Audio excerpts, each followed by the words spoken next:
tan negative root 3. So we are going to find that first. Where are we looking? We're looking from negative pi halves to pi halves. Where is the tangent negative root 3? Well, here it's negative 1 over root 3. Here it's negative 1. Here it's negative root 3 over 1, which is negative root 3. Agreed? How do I write this angle? Negative pi thirds. Good job. Negative pi thirds. So this whole highlighted thing is negative pi thirds. And then I'm taking the sign at that angle. So literally you're going to use your unit circle again. The sign is which coordinate? The y. So the sign of negative pi thirds is negative root 3 over 2.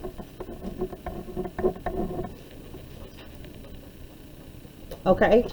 Now, here's what I will tell you. With certain functions, the spot that you're in is not going to be any different. Okay, like you're going to stay right there. For some of them, because of the restricted domain, you might have, or restricted range, you might have to move. So what I mean is, let's take a look at this.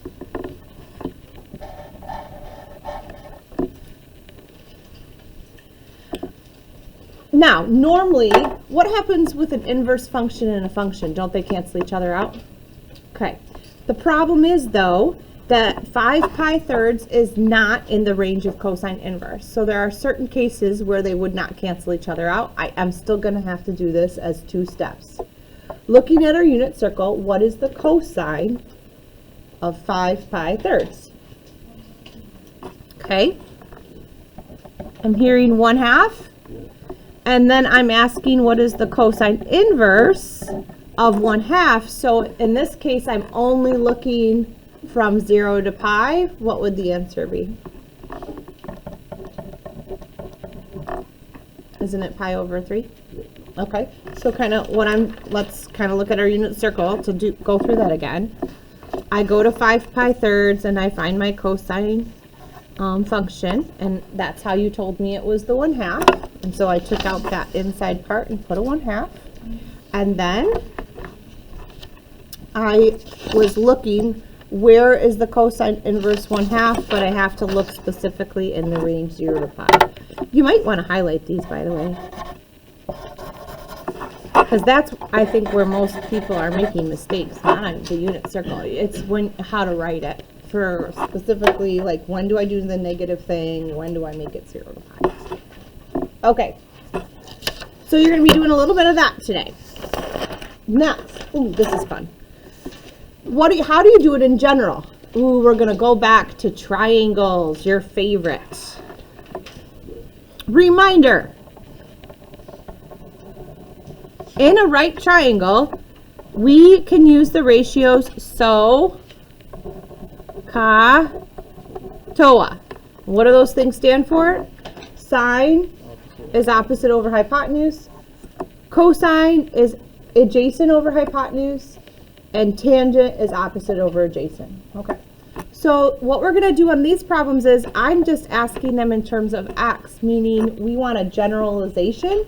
And so what we're going to do is use the inside function, and we're going to draw a triangle from that. Okay, so the inside function is cosine inverse of x.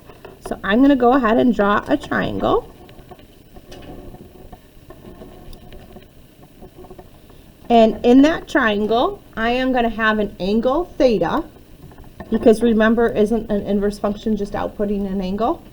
So I'm going to have an angle. And that angle I'm going to draw in a way to have a cosine value of x. So cosine is adjacent over hypotenuse, right?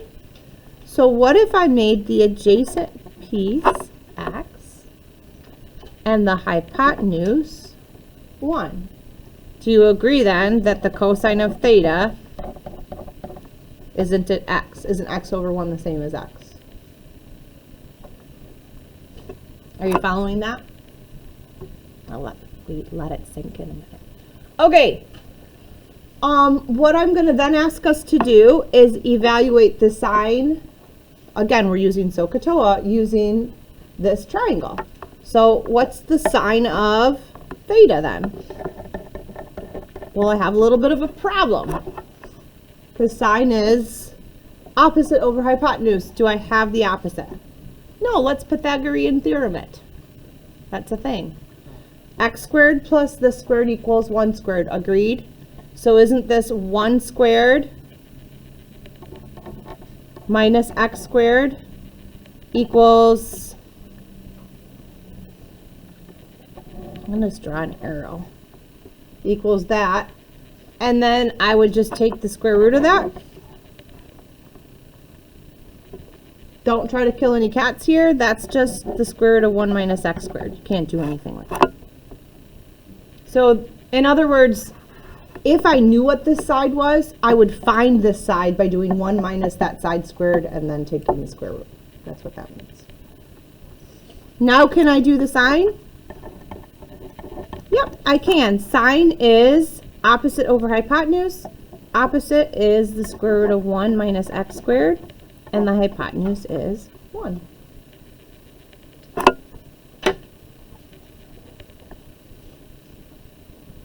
We end up doing this in calculus when we talk about sine, cosine, and tangent. So it's not, is it a super big concept? No, but I want you to have seen it before, okay? Let's try this one. Okay, highlight the inside function, guys. This time it's sine inverse. We're going to draw a triangle.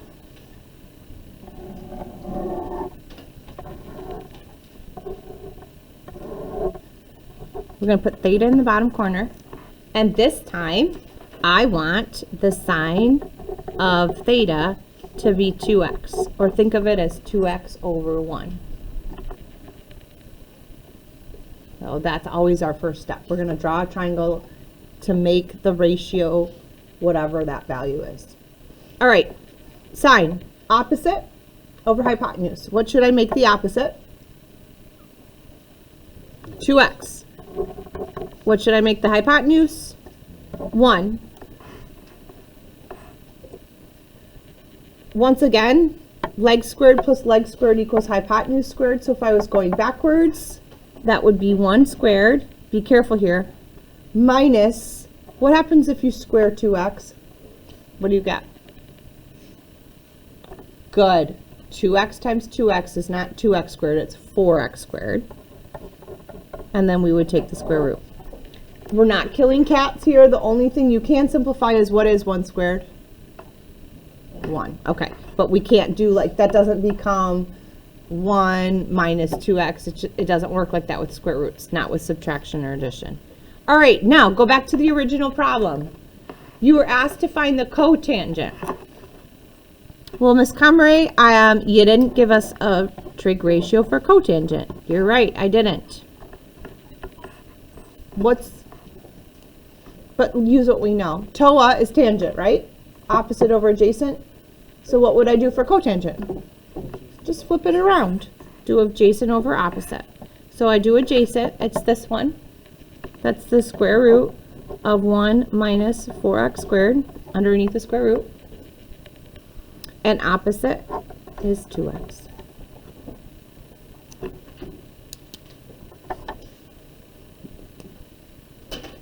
Okay. You ready to try some? So